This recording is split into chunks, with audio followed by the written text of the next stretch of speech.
Hello good evening friends. చిన్న మాట friends, రేపు నుంచి పంచుకో అంటే ఫ్రెండ్స్, ఒరియాలో పంచుకో అంటే ఇగో పంచుకో అంటే 5 days అంటే 5 రోజులు. కార్తీక మాసం లాస్ట్లో 5 రోజులు అంటే మాకు పౌర్ణమి నుంచి పౌర్ణమికి కార్తీక మాసం స్టార్ట్ అవుతుంది కాబట్టి, సో ఇప్పుడు రేపటి నుంచి 1, 2, 3, 4, 5 అంటే బుధవారం వరకు 5 రోజులు.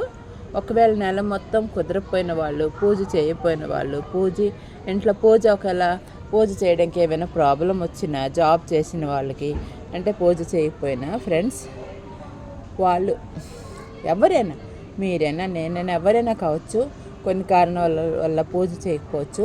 సో ఈ 5 days మాత్రం మనం కంపల్సరీగా తులసి చెట్టు వద్ద మార్నింగ్ అండ్ ఈవినింగ్ దీపం పెట్టుకొని అమ్మవారికి కొంచెం నీళ్ళు తెల్లవారుజామున 5 గంటకి తెల్లవారుజామున లేచాక నీళ్ళు పోసి తులసి చెట్టుకి కార్తీక దామోదర తులసి బృందావతి అని మొక్కుకుంటూ ప్రతిరోజు 5 రోజులు నాన్ వెజ్ తినకుండా, అంటే నెల మొత్తం చాలామంది తినకుండా ఉండలేరు కాబట్టి ఇంట్లో పిల్లల వల్ల కానీ దేనివల్ల కానీ రేపటి నుంచి 5 రోజులు ఉల్లిపాయ కూడా తినకుండా ఒట్టి వెజ్ మాత్రం తింటూ, ఇంకా కార్తీక పౌర్ణమి నాడు శివకోవిల్లో అంటే సంవత్సరం పొడుగున సంవత్సరంకి సరిపడే 360 ఒత్తులతో ఒక పెద్ద ఒత్తు చేసి దీపారాధన చేస్తే ఆ రోజు కార్తీక పౌర్ణమి మనకి సంపూర్ణం అవుతుంది.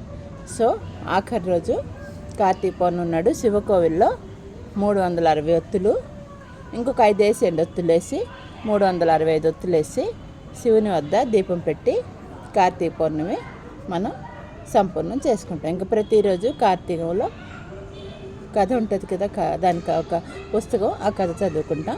సో ఈ పంచుకో అనేది రేపటి నుంచి చాలు అవుతుంది. ఇంకా ఎవరైనా కుదిరిపోయిన వాళ్ళు 5 రోజులు తులసి వద్ద నీళ్ళేసి దీపారాధన చేస్తూ, సంధ్యా సమయంలో అయితే సంధ్యా జ్యోతి సరస్వతి, దీపం జ్యోతి పరమాధ, దీపం జ్యోతి జనార్దన, సంధ్యా జ్యోతి సరస్వతి, భగవతి భారతి గాయత్రి సుర సరస్వతి అంటూ ఈ దీపం పెట్టుకొని పూజించుకుంటాం. ఇంకా చిలక ద్వాదశి నాడు ఇక్కడ అందరూ తులసికి చెరుక్కి పెట్టి పూజించుకుంటారు, చాలా ఘనంగా చేసుకుంటారు. సో హ్యాపీ చిలక ద్వాదశి. రేపటి నుంచి పంచుకో ఫ్రెండ్స్ చేసుకుంటాం. మరి అమ్మ తులసి బృందావతి నారాయణ ఎక్కడ ఉండడు, నెల రోజులు తులసి వద్దే ఉంటారు. సో తులసి పూజించుకుందాం మరి.